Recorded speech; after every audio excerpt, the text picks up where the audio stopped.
segenap hatiku, seumur hidupku. Hanya satu yang ku minta, ajarku mencintaimu dengan segenap hatiku, seumur hidupku.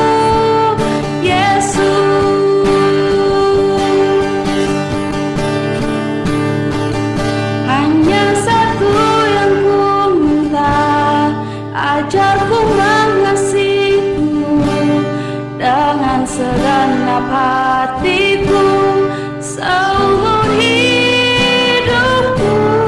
Hanya satu yang ku minta, ajarku mencintaimu dengan segenap hatiku, seumur hidupku.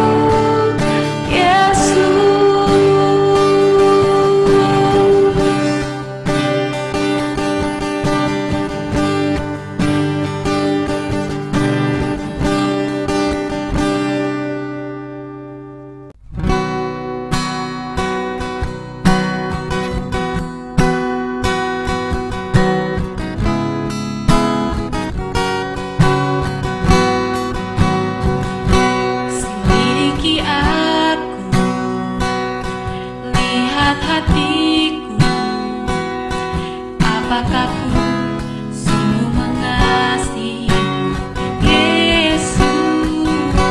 Kau yang Maha Tahu dan menilai hidupku. Tak ada yang tersembunyi bagimu. Selidiki aku, lihat hatiku. Apakah ku sungguh mengasihimu, Yesus? Kau yang Maha Tahu dan menilai hidupku. Tak ada yang tersembunyi bagimu. Telah kulihat kebaikanmu yang tak pernah habis di hidupku. Ku berjuang sampai akhirnya kau dapati aku tetap setia.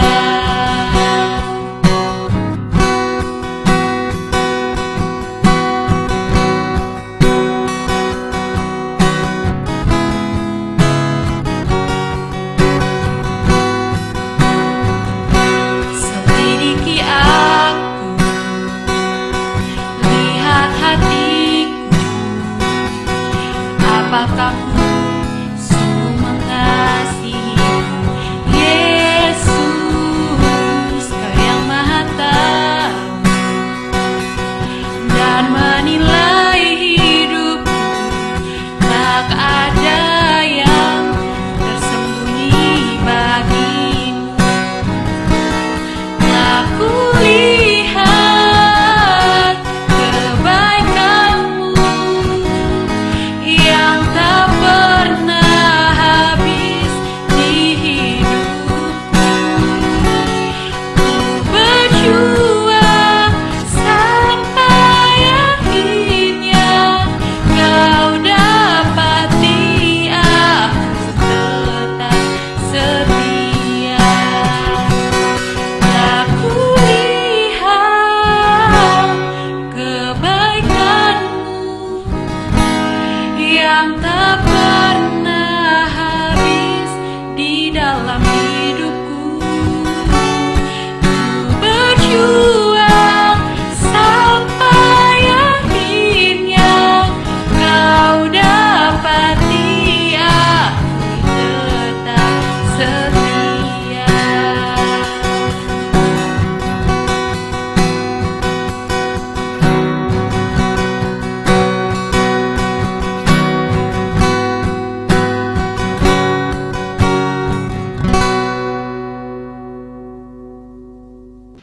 Salam Ya, kita akan dengar firman Tuhan. Kita siapkan hati kita, mari kita berdoa. Tuhan Yesus, terima kasih buat kebenaran firman-Mu. Nyatakan pribadi-Mu Tuhan, sehingga Engkau boleh mempersiapkan hati kami menjadi tanah yang gembur, sehingga saat firman-Mu ditaburkan, firman itu akan menghasilkan buah. Pakai anak-Mu Tuhan yang hanya alat-Mu, biarlah firman-Mu Tuhan boleh berbicara kepada kami pribadi lepas pribadi, melalui Roh Kudus-Mu dalam setiap kami. Di dalam nama Yesus, amin. Salam.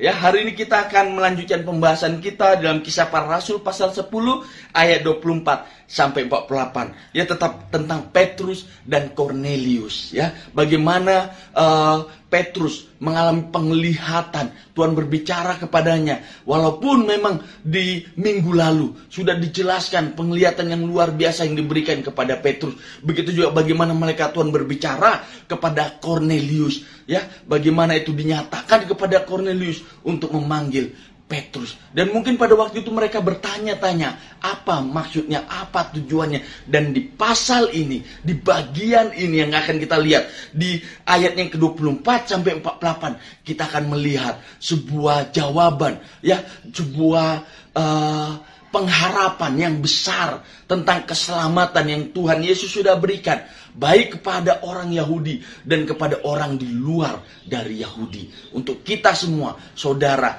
dan saya. Ya, kita langsung saja kita lihat di ayatnya yang ke-24 dari Kisah Para Rasul pasal 10. Firman Tuhan. Dan pada hari berikutnya, sampailah mereka di Kaisarea. Kornelius sedang menantikan mereka, dan ia telah memanggil sanak saudaranya dan sahabat-sahabatnya berkumpul. Di sini kita lihat bagaimana Kornelius, ya, dan sanak saudaranya yang dia panggil, sahabat-sahabatnya yang dia panggil, berkumpul di Kaisarea. Kaisarea ini adalah sebuah kota kecil di Israel, terletak di tengah-tengah antara Tel Aviv dan Haifa. Jadi bagaimana di situ Kornelius, ya, mengumpulkan sanak saudaranya dan sahabat-sahabatnya untuk menantikan Petrus datang kepada mereka. Wow, di sini sesuatu yang luar biasa saya lihat. Kenapa? Bagaimana Kornelius, dia tahu Tuhan akan berbicara kepadanya, ya, melalui Petrus, sehingga dia memanggil sanak saudaranya dan sahabat-sahabatnya untuk mendengarkan apa yang mau disampaikan oleh Petrus, apa yang mau disampaikan oleh Tuhan melalui Petrus. Dan attitude atau sikap seperti ini sangat memberkati saya. Apa maksudnya? Bagaimana pada saat saudara dan saya yang bertumbuh di dalam iman kita, kita sering ke persekutuan, kita sering ke gereja, kita sering ke perkumpulan rohani, ya, tetapi milikilah attitude seperti Kornelius ini. Bagaimana kita tidak hanya mementingkan diri sendiri, tapi kita melihat di sekitar kita, mungkin sanak saudara kita, mungkin sahabat-sahabat kita yang butuh dengar firman Tuhan. Kita lihat mereka, ajak mereka untuk mereka juga menerima kebenaran firman Tuhan yang membuat iman mereka bertumbuh, dan bagaimana mereka diselamatkan di dalam iman mereka di dalam Yesus Kristus. Jadi sekali lagi, ya, milikilah hati juga melihat orang lain. Kita ajak mereka dengar firman Tuhan untuk mereka bertumbuh di dalam Tuhan. Ya, kita tanyakan diri kita masing-masing, bagaimana saat-saat ini? Apakah kerinduan untuk mengajak teman-teman kita, sanak saudara itu masih kuat dalam kehidupan kita, atau kita mulai kendor, beta sungkan, atau takutnya dong nggak mau, nggak apa-apa, ya. Kalau mereka tidak mau, tidak apa-apa, diajak. Yang penting bagian kita lakukan. Pada saat Roh Kudus menggerakkan kita untuk mengajak orang di sekitar kita, ajak mereka pergi beribadah, pergi ke gereja, pergi ke persekutuan yang ada, di mana kita tahu iman mereka bisa bertumbuh. Iman kita dan mereka boleh bertumbuh bersama-sama. Wow, ayat 25 sampai ayatnya yang ke-26. Ketika Petrus masuk, datanglah Kornelius menyambutnya, dan sambil tersungkur di depan kakinya, ia menyembah Petrus. Tetapi Petrus menegakkan dia, katanya, bangunlah, aku hanya manusia saja. Wow, luar biasa. Di sini kita lihat pada saat Kornelius melihat Petrus datang, ya langsung apa responnya Kornelius? Langsung dia datang menyembah Petrus, mencium kakinya. Dikatakan dengan jelas di sini, ya, bahwa dia menyambut Petrus. Datanglah Kornelius menyambutnya dan sambil tersungkur di depan kakinya, ya, tersungkur di depan kakinya, ya. Tadi saya katakan mencium, tidak ada ya, maaf. Tapi tersungkur di depan kakinya dan menyembah dia. Wow, itu kalau saya bisa bayangkan bagaimana rasa ya, respect, hormat dari Cornelius kepada Petrus. Langsung datang ya, sujud di kakinya Petrus dan menyembah Petrus. Ya, hati yang begitu luar biasa memang. Ya, dia padahal seorang perwira dikatakan ya, di minggu lalu jelas dibahas, dia seorang perwira pasukan yang disebut pasukan Italia. Ya, sangat hebat ini perwira ini, tetapi dia menyambut hamba Tuhan ini, Petrus, alat Tuhan ini, sampai tersungkur di kaki Petrus dan menyembah Petrus. Memang hatinya luar biasa, tetapi sayangnya itu salah untuk dilakukan. Makanya Petrus langsung mengangkat dia, dan Petrus berkata, "Aku bukan Tuhan." Wow, ini luar biasa, ini hati yang luar biasa. Ya, kerendahan hati yang dimiliki perwira ya Cornelius ini sangat pantas untuk dicontoh. Tetapi ya sayangnya Cornelius di sini masih belum mengerti. Jadi wajar yang dia lakukan ya. Dia belum memahami itu. Sehingga yang mengerti yaitu Petrus, alatnya, langsung bilang, "Oh, ini salah untuk dilakukan karena aku bukan Tuhan." Dan itu attitude yang luar biasa yang dimiliki oleh keduanya. Ya, Petrus menyadari sebagai hamba Tuhan, dia tidak layak untuk menerima kemuliaan, hormat yang harus memang diberikan kepada Allah saja, kepada Tuhan Yesus saja. Ya, sebagai hamba Tuhan, Petrus menyadari itu. Sehingga itulah yang harus dimiliki oleh hamba-hamba Tuhan sekarang. Sikap seperti inilah yang harus dimiliki oleh anak-anak Tuhan sekarang. Sehingga pada saat dia dipakai Tuhan menjadi alatnya untuk menyatakan firman-Nya, untuk menjadi perpanjangan tangan kasih Allah. Sehingga pada saat orang memuji dia, sehingga pada saat ada orang mengagungkan dia, dia mengarahkan pujian, pengagungan itu kembali kepada pribadi yang layak, yaitu Yesus Kristus saja. Pribadi yang layak menerima pujian, hormat, kemuliaan. Dan pelajaran berikutnya juga yang harus dimiliki oleh setiap kita orang percaya atau pribadi lepas pribadi, harus menyadari untuk kita tidak salah sasaran, ya, untuk tidak menyembah yang lain, ya, instead atau menggantikan menyembah Allah. Karena memang yang layak untuk disembah hanya Tuhan saja, bukan yang lain, baik pribadi atau benda. Karena banyak orang salah sasaran. Ya, mohon maaf sebelumnya, kalau kita lihat ya kepercayaan, begitu banyak kepercayaan. Ya, beberapa kepercayaan mereka nyembah yang lain seperti itu. Ya, bahkan kita bawa pribadi-pribadi saja. Ya, bagaimana banyak orang yang nyembah hamba Tuhannya daripada Tuhan sendiri, ya, atau banyak orang menyembah berkat yang Tuhan berikan daripada Tuhannya sendiri. Apa contohnya? Nyembah uang, ya, atau nyembah mengagungkan mobilnya, hartanya, seperti daripada Tuhan. Karena memang semuanya ini hanya berkat, ya. Tetapi mereka tidak sadar ada pemberi berkat itu yang layak terima pujian, hormat. Bahkan hamba Tuhan itu hanya alat Tuhan, ya, yang dipercayakan oleh Tuhan untuk menjadi alatnya menyampaikan kebenaran firman Tuhan, ya. Dan mereka juga percayalah pada saat hamba Tuhan ini yang paham, yang mengerti kebenaran firman Tuhan, mereka akan bawa pujian, hormat itu kembali kepada Tuhan, ya. Jadi sekali lagi, untuk kita setiap hamba-hamba Tuhan, alat-alat Tuhan, kita harus menyadari bahwa segala pujian, hormat, kemuliaan hanya bagi Tuhan saja. Dan untuk setiap kita harus paham, jangan sampai kita salah menyembah. Jangan sampai kita menyembah harta dunia yang hanya berkat yang Tuhan berikan, ya, tetapi tidak menyembah yang pemberi berkat itu, yaitu Tuhan Yesus sendiri. Atau kita menyembah hal lain, gadget kita. Mungkin kita berkata, "Oh, beta tidak menyembah siapa-siapa." Ya, oh, jangan, ya. Jangan-jangan kita lebih mengutamakan hal itu daripada Tuhan. Dan kita kalau lebih mengutamakan hal itu daripada Tuhan, kita sama dengan menyembah mereka lebih, mengagungkan mereka lebih dari Tuhan. Ayat yang ke-27. Dan sambil bercakap-cakap dengan dia, ia masuk mendapati banyak orang sedang berkumpul. Wow, luar biasa. Seperti yang saya katakan tadi, ya, di sini dikatakan bahwa Cornelius memanggil sanak saudaranya, sahabat-sahabatnya, dan mereka berkumpul di satu rumah. Dan ini saya lihat sebagai persekutuan, ya, atau rumah ibadah, home Bible study, di mana orang berkumpul, mereka siap dengar firman Tuhan. Dan ini sesuatu yang indah. Bagaimana saudara seiman, mereka berkumpul untuk mereka dengar firman Tuhan. Ya, seperti itu. Ayat 27 sampai ayat yang ke-28.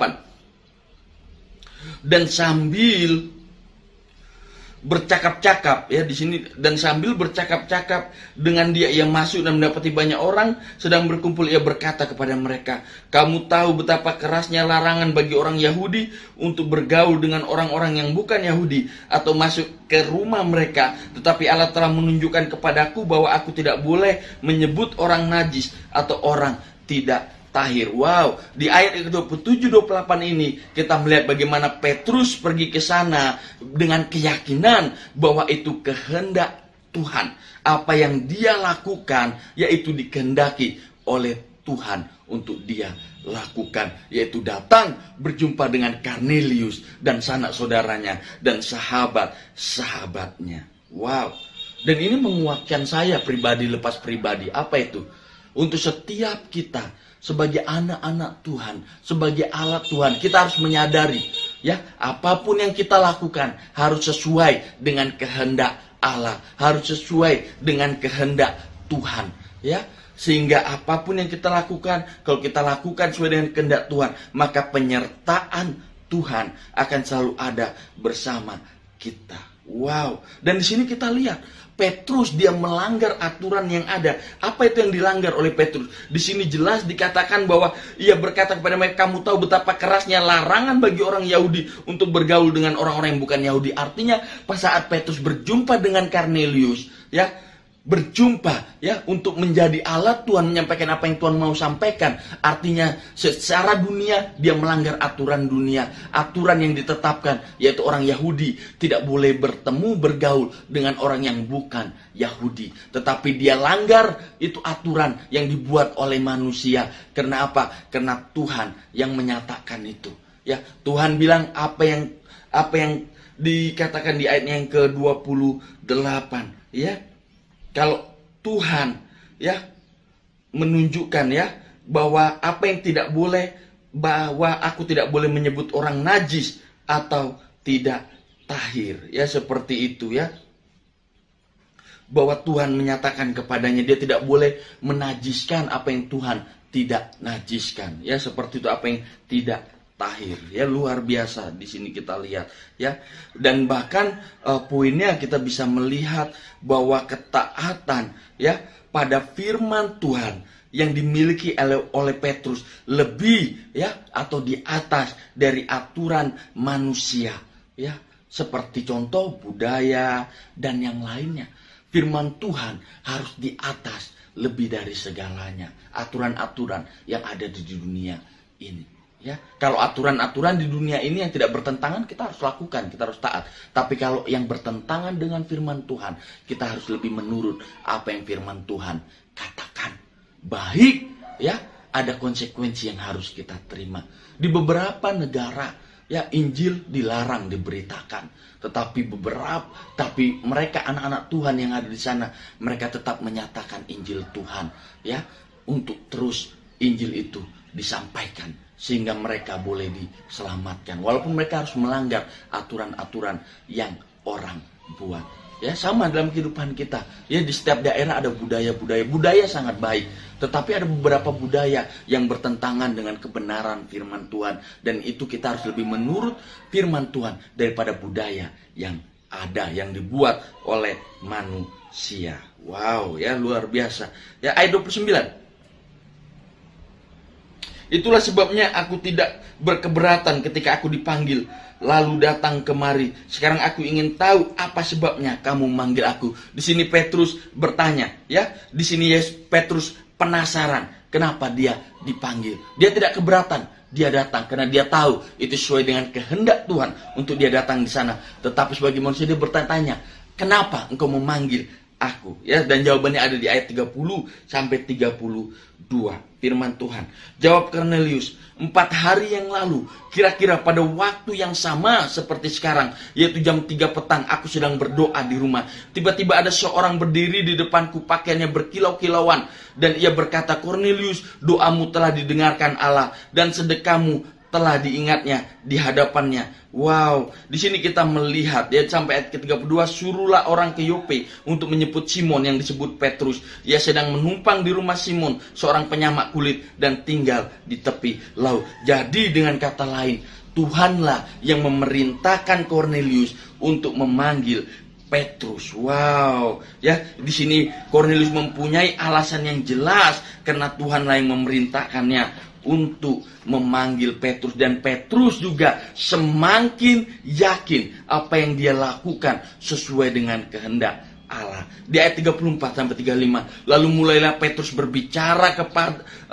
katanya, sesungguhnya aku telah mengerti bahwa Allah tidak membedakan orang. Setiap orang dari bangsa manapun yang takut akan Dia dan yang mengamalkan kebenaran berkenan kepadanya. Wow, di sini keyakinan Petrus akan kehendak Allah, yaitu keselamatan yang Yesus berikan bukan hanya untuk orang Yahudi saja, tetapi untuk orang di luar Yahudi, ya, dan untuk semua orang. Wow, sangat luar biasa.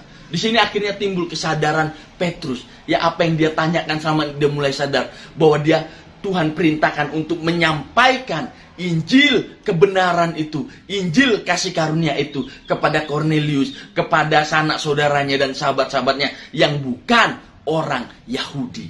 Sehingga di sini dia paham bahwa Allah tidak membedakan lagi, bahwa keselamatan itu diberikan ya kepada semuanya, termasuk orang Yahudi dan yang orang bukan Yahudi. Sehingga sekarang kita, saudara dan saya, boleh mendengar Injil firman Tuhan, Injil kasih karunia itu, dan saudara beriman di dalam Yesus Kristus dan saudara diselamatkan. Ini sesuatu yang indah. Sehingga kita akan melihat Injil kasih karunia itu di dalam ayat 36 sampai 45. Pemberitaan yang disampaikan Petrus kepada Kornelius, dan bukan hanya kepada Kornelius, percayalah, itu kepada saudara saat ini dan kepada saya yang masih bertanya-tanya. Mungkin ada di antara sanak saudara yang saudara miliki yang belum percaya kepada Yesus Kristus, tapi mereka memiliki rasa haus lapar akan keselamatan itu. Kalau kita mau buka mata kita lihat di sekitar kita masih banyak orang yang bertanya-tanya, apakah beta diselamatkan, apakah beta nanti masuk surga atau neraka. Inilah dia janji keselamatan yang sudah Yesus berikan kepada semua orang yang disampaikan Petrus kepada Kornelius. Kita akan lihat ayat 36 sampai 45. Firman Tuhan. Itulah firman yang ia suruh sampaikan kepada orang-orang Israel, yaitu firman yang memberitakan damai sejahtera oleh Yesus Kristus, yang adalah Tuhan dari semua orang. Kamu tahu tentang segala sesuatu yang terjadi di seluruh tanah Yudea, mulai dari Galilea, sesudah baptisan yang diberitakan oleh Yohanes, yaitu tentang Yesus dari Nazaret, bagaimana Allah mengurapi dia dengan Roh Kudus dan kuat kuasa, dia yang berjalan berkeliling sambil berbuat baik, menyembuhkan semua orang yang dikuasai iblis, sebab Allah menyertai dia. Dan kami adalah saksi dari segala sesuatu yang diperbuatnya di tanah Yudea maupun di Yerusalem, dan mereka telah membunuh dia dan menggantung dia pada kayu salib. Yesus itu telah dibangkitkan Allah pada hari yang ketiga, dan Allah berkenan bahwa ia menampakkan diri bukan kepada seluruh bangsa, tapi kepada saksi-saksi yang sebelumnya telah ditunjukkan oleh Allah, yaitu kepada kami yang telah makan dan minum bersama-sama dengan dia setelah ia bangkit dari antara orang mati. Dan ia telah menugaskan kami memberitakan kepada seluruh bangsa dan bersaksi bahwa dialah yang ditentukan Allah menjadi hakim atas orang-orang hidup dan orang-orang mati. Tentang dialah semua nabi bersaksi bahwa barang siapa percaya kepadanya, ia akan mendapat pengampunan dosa oleh namanya. Ketika Petrus sedang berkata demikian, turunlah Roh Kudus ke atas semua orang yang mendengarkan pemberitaan itu. Wow, luar biasa. Kenapa saya katakan luar biasa? Di sini pemberitaan Petrus kepada Kornelius, kepada sanak saudaranya dan sahabat-sahabatnya yang bukan orang Yahudi. Dan ini juga pemberitaan yang firman Tuhan ingin katakan kepada saudara dan saya, kepada orang-orang bahkan yang belum mendengar tentang janji keselamatan yang Yesus sudah berikan kepada kita. Yang pertama kita melihat ya bagaimana Petrus secara terperinci yang menjelaskan tentang keselamatan yang hanya diperoleh oleh Injil kasih karunia. Apa itu? Yang pertama, apa maksud saya Injil kasih karunia itu? Yang pertama, ya, dikatakan dengan jelas bahwa damai sejahtera, ya, itu hanya datang dari Yesus Kristus. Damai sejahtera hanya datang dari Yesus Kristus, ya. Damai sejahtera sejati yang karena kalau kita lihat, ya, di dalam situasi sekarang, ya, pandemik yang terjadi, virus yang menimpa, ya, melanda dunia, mungkin membuat banyak orang ketakutan, tidak memiliki damai sejahtera, karena mereka belum memiliki keyakinan akan keselamatan di dalam Yesus Kristus. Karena damai sejahtera yang sejati lahir dari iman di dalam Yesus Kristus. Karena damai itu hanya Yesus yang memberikan. Ya, damai sejahtera yang kita tidak takut lagi kemana setelah kita meninggal dunia, setelah kita mati. Kita tidak bertanya-tanya lagi kemana kita mau pergi, karena kita yakin kita akan pergi ke surga bersama dengan Allah Bapa. Wow, luar biasa. Yang kedua, Injil kasih karunia itu, ya, adalah bahwa Yesus, ya, adalah Tuhan dan juru selamat semua orang. Yesus Kristus, ya, bukan hanya sebagai seorang nabi atau guru yang baik, pribadi yang sempurna, tetapi dia Tuhan dan juru selamat. Kenapa saya jelaskan atau tekankan ini? Karena begitu banyak orang, ya, mereka percaya dia itu seorang nabi yang luar biasa, oh dia orang yang baik, tapi banyak orang tidak mau mengakui bahwa dia Tuhan Yesus juru selamat. Sehingga saya ingin katakan bahwa dialah Tuhan Yesus juru selamat. Yang ketiga, Yesus memang adalah hamba Allah, ya, dan pelayanannya disertai dan diberkati oleh Allah. Makanya Filipi katakan seperti ini di dalam Filipi 2 ayatnya yang ke-8. Dan dalam keadaannya sebagai manusia, ia telah merendahkan dirinya dan taat sampai mati, bahkan sampai mati di kayu salib. Ya, kalau kita lihat kembali sedikit di ayat ke-7, melainkan telah mengosongkan dirinya sendiri dan mengambil rupa seorang hamba sampai dia mati di atas kayu salib demi saudara dan saya. Dan keempat, Yesus mati di kayu salib bagi dosa-dosa umat manusia. Jadi sadarilah bahwa 2000 tahun yang lalu dia mati di kayu salib buat saudara dan saya. Dan yang kelima, kita lihat di sini bahwa Yesus bangkit, ya, di ayat ke-40 dari Kisah Para Rasul pasalnya yang ke-10 untuk memberikan janji kebangkitan bagi saudara dan saya. Dan yang keenam, bahwa Yesus akan menjadi hakim, ya. Dan yang ketujuh, bahwa pengampunan dosa itu hanya dalam iman dalam Yesus Kristus. Karena memang bukan dari perbuatan kita diselamatkan, tetapi oleh karena kasih karunia Allah saja. Ayat yang terakhir, bagian yang terakhir, ya, ayat 45. Dan semua orang yang percaya dari golongan bersunat menyertai Petrus tercengang-cengang karena melihat bahwa karunia Roh Kudus dicurahkan di atas bangsa-bangsa lain juga. Ayat 46, sebab mereka mendengar orang-orang itu berkata-kata dalam bahasa roh, kemuliaan Allah. Lalu kata Petrus, bolehkah orang mencegah untuk membaptis orang-orang ini dengan air sedangkan mereka telah menerima Roh Kudus sama seperti kita? Lalu ia menyuruh mereka dibaptis atas nama Yesus Kristus. Kemudian mereka meminta Petrus supaya ia tinggal beberapa hari lagi bersama-sama mereka. Wow, di sini kita lihat, ya, pada akhirnya yang mereka memiliki iman, percaya, dan Roh Kudus dilimpahkan atas hidup mereka. Jadi setiap kita harus sadari bahwa pada saat kita punya iman di dalam Yesus Kristus, ya, kita menjadi pribadi-pribadi yang memiliki Roh Kudus dalam setiap kita. Dan kalau kita punya Roh Kudus dalam setiap kita, di dalam setiap perkataan, hati, tindakan, keputusan, mari kita minta pimpinan Roh Kudus. Dan di sini kita melihat, ya, bagaimana mereka akhirnya berbahasa roh. Tapi ingat, ya, bukan berarti semua orang yang diselamatkan harus berbahasa roh. Tidak, karena itu pemberian karunia yang diberikan oleh Allah kepada setiap masing-masing yang menerimanya, ya. Terus kita lihat di sini pada akhirnya bagaimana Petrus menyuruh mereka untuk dibaptis, ya.